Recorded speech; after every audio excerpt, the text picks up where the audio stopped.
Hi friend, this is Mandi. I'm so glad we're both here together right now. In this dance of life, we often find ourselves caught in a web of struggle. And this is a web of our own making. And this web of struggle is made of our thoughts, our attachments, our fears, our ego. In his book, The Essence of the Heart Sutra, the Dalai Lama explains, in truth, it is always and only our mental afflictions that agitate our minds. Yet we tend to blame our agitation on external conditions, imagining that encountering unpleasant people or adverse circumstances is what makes us unhappy. He then goes on to say that our happiness or unhappiness isn't based on our material wealth or our relationships or our health. He says that the principal cause of our unhappiness is our own undisciplined mind, regardless of our circumstances. It's our own way of viewing the world, our situations, our station in life, our relationships. Whatever it is that we perceive to be the problem is created by our own mind, and thus can really only be undone by our own mind. There's a word for this struggle of the mind, this web of our own making. The concept is kleshas. This concept of the kleshas comes from very ancient yogic philosophy. It's used to define the struggles that we as human beings face every day. And there are 5 of these kleshas, these mind afflictions, these obstacles that cloud our judgment, that dull our light, that allow us to create our own suffering for no reason at all. And I'm not going into detail today on every aspect of these 5 kleshas. I just want to introduce the concept that although we've created this tangled web for ourselves, the good news is that we can also untangle the web by bringing our awareness to it. We don't have to remain trapped. We can see the sticky web for what it is, and in doing so, we can break free. We can begin to heal. Let's talk more about the web. I want you to think for a moment about your childhood. Think about the labels that you were given by your parents or siblings or teachers.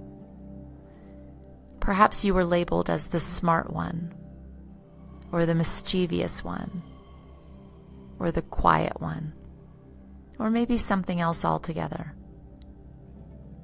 Because we hear these early labels, we begin to write our own story of ourselves from the labels we're given. Think about the stories that you tell yourself about yourself, the stories that have shaped who you think you are, or who you think you should be. The thing is, those stories often carry more weight than we realize. Over time, they can start to weigh us down. We either get lost under the labels, trapped beneath them, or we never take the opportunity to question or push back against the labels to discover who we really are. As we get older, it becomes easier and easier to maintain that neural conditioning, that belief system that we've tied to our self-identity. Regardless of whether we like it or not, this story of who we think we are, this story of who we think we should be, whether we like the story or not, the story becomes a deeply ingrained part of our identity. Over the years, It's easy to become so attached to certain ideas of ourselves that we forget to check in and even ask, is this really who I am? Maybe you've seen this in your own life. Maybe you've seen yourself playing a certain role in life. The role of a parent, the role of a spouse, the role of a worker. These roles are important, but they aren't the whole picture. Sometimes we get so caught up in the roles, we forget to ask ourselves, who am I underneath all of this? Outside of this role, what is the essence of me? One way it helped me to understand this concept was to visually imagine these roles, these labels, the ones we've lived, the ones we've been given along the way by ourselves, by others. Imagine as if each one were written on a sticky note.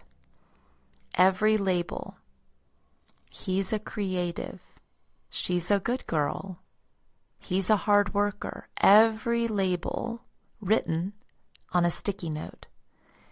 Each of us is virtually covered in these sticky notes. Some of them are old and tattered.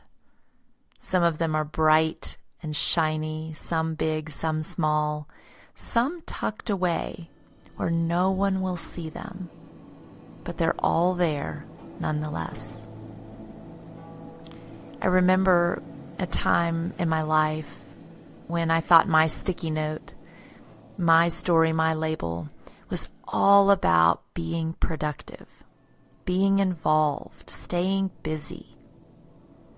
Then as I got a little older, a little wiser, I realized I'd become so wrapped up in that narrative, I'd completely lost sight of the simpler truths. I was doing all these things, going through the motions, but I wasn't really feeling fulfilled. It wasn't until I let go of the idea, until I let go of that label of success equals productivity, the idea that I had to constantly be busy, constantly be doing. It wasn't until I let go of that I started to feel a sense of inner peace. And here's the interesting thing. I knew I wanted to let go of that story before I was able to let go of that story. My inability to let it go was perhaps a way of holding on to an old version of myself, holding on to a version of myself that had worked for me. It was also a version that was no longer serving me. Letting go of that old story opened up space for something new. When we've accidentally created a false identity, a self that's constructed from the roles we play, from the labels that others have given us, or the story we've told ourselves about who we are, whether that's as a successful professional or a loving spouse or a spiritual seeker, the thing is, these roles are not who we truly are. They are simply masks that we wear. I've realized this is where my suffering originates. This constant pressure to be something, to be someone, to try to hold on to this fleeting, fragile self-image. It's not that being a good person or being a kind person is wrong. It's that we mistake those roles, those labels, for the essence of our being. We spend our lives defending them as if they're all that we are, when in reality they're just a small part of our story. The teachings say to observe the story you tell about yourself and about your life. So I began to do this. Each day I wrote about my stories, the little narrative threads that I wove around every interaction, every failure, every triumph. And through this journaling, I slowly began to see the cracks. The story of myself, it was full of exaggerations and half-truths and even incomplete chapters. Who was I really underneath all of it? It was an unsettling question, yet a freeing and liberating question.